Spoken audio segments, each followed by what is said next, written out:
I'm Ann Simmons for the Los Angeles Times. Nelson Mandela, one of the world's most revered statesmen, a courageous revolutionary and astute politician, led the fight to dismantle South Africa's racist apartheid regime and established a multiracial democracy. He was imprisoned for 27 years by a white minority government that condemned him as a terrorist. His incarceration damaged his health, but it did not break his spirit. 4 years after his release from prison, Mandela became South Africa's first black president. He won praise for casting aside resentment towards his Afrikaner repressors and for pushing national reconciliation and racial harmony.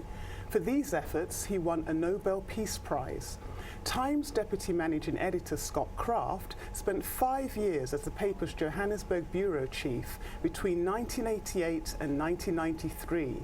He joins me today to talk about the formidable role that Nelson Mandela played in creating a new South Africa and about his experiences as a foreign correspondent working under apartheid. Welcome, Scott. Thank you. Let's begin with, what was the atmosphere like when you first arrived in South Africa in the late 1980s? What were the political and racial dynamics? Well, it was a very tense period, as you can imagine. Nelson Mandela's group, the African National Congress, was still a banned organization, and it was waging a guerrilla war against the white government. It was a very low-level guerrilla war, but shortly after I arrived in the country, there was a bomb that was set off at a rugby stadium by the ANC, which killed several white civilians, which was unusual, actually, at that time. Still, even shopping malls, most grocery stores, things like that, when you would go into them, you had to go through a metal detector. So there was a lot of fear in the country. For their part, the whites were also growing increasingly frustrated with the system, and they felt like the world pariah. And therefore, I think they were starting to get their heads around a new kind of dispensation, a new constitution, but they didn't know whether it would be 2 years away or 20 years away. So was there any indication at that particular juncture that Mandela might be released and it would be just 2 years to his release? Well, there were always rumors at that time, and actually throughout the apartheid era, rumors of the release of political prisoners. In fact, I think the process that led to his release, in my mind, began about a year before. The president of South Africa at the time, P.W. Botha, suffered a stroke. It turned out not to be fatal, but it was enough for the National Party, which was then in power at the time, to replace him. And they put in a guy named Frederick W. de Klerk.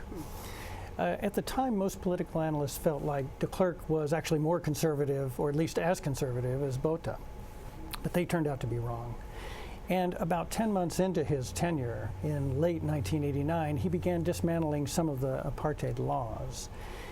And in October of 1989, which was about 4 or 5 months before Mandela was released, something remarkable happened.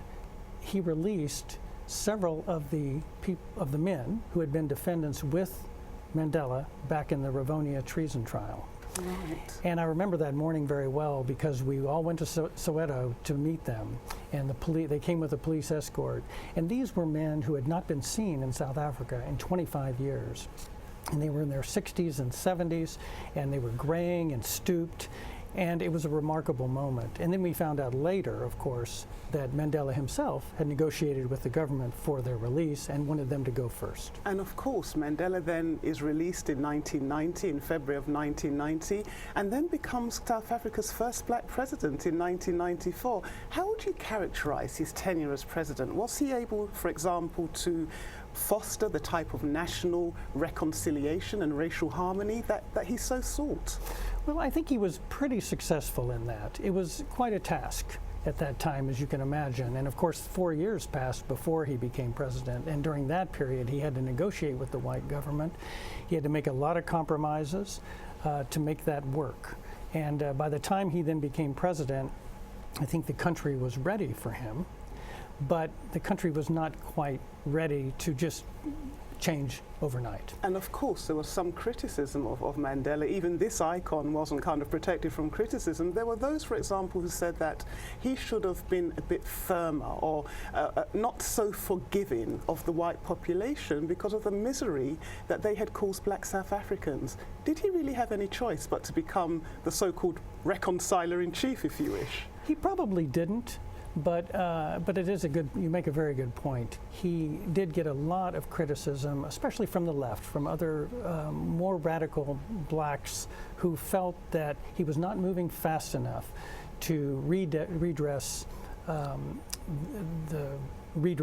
things that they felt needed to be redressed, like land ownership, redistribution of wealth. And he felt that if he continued to keep whites on his side as well, that then that could happen. I think one of the reasons he could be the reconciler in chief was because he had the credibility of having been in prison for all of those years. Not many people could have done that. Would you say then that it was that really tied him to the masses? I mean, he was so popular and he was royalty after all. Mm-hmm. Where did that connection come from? Well, I think it's important to remember that most leaders of the ANC and of the liberation movement in South Africa were royalty or were part of the elite. They tended to be the lawyers and doctors and people like that. So it wasn't that unusual for Mandela as a lawyer to have been a leader of that. But I think more than that, the 27 years he spent in prison was important. It gave him the credibility he needed in order to sell his agenda later. But also, generations of liberation leaders went to prison and they learned at his knee, so to speak. And they also learned, they began to inculcate some of the values that he had, I think, which was a respect for all South Africans of all races. But his popularity transcended borders. To what extent, what kind of influence did Mandela have in other parts of the world? Well, it's interesting. I don't think he had all that much influence outside of South Africa. He was a beloved figure in the West, particularly in the United States and in Europe. But he had much less influence in the rest of Africa. Part of that is a reason of history. South Africa was so different from those other countries. It had an indigenous white population that really didn't have another country to go to. It wasn't a colonial kind of arrangement, but it was, these were people who felt they were part of South Africa. And they were a minority, but they were a large minority. So what Mandela had to deal with there was very different from most other countries in Africa. Also, I think the other countries in Africa were a little suspicious of South Africa's economic power and its power to have an influence on the world stage. And I think they weren't really that keen to listen to Mandela. And just wrapping up, in later years, of course, he wasn't politically active, he wasn't the president. So ultimately, what will his death mean to South Africa? Well, I think he's obviously a very beloved, iconic figure in South African history. And long after he stopped speaking in public, his very presence had kind of a calming influence on the country. We'll have to see what happens. I don't anticipate any particular difficulty after his death, but I do think that the fact that he existed, the fact that the presidents, his successors, could go visit him and be seen to be visiting him, I think gave South Africans a kind of sense of calm and a sense that things would be okay. Such an incredible figure. Thank you so much, Scott, for your insight. For more on the life and legacy of Nelson Mandela, please visit latimes.com.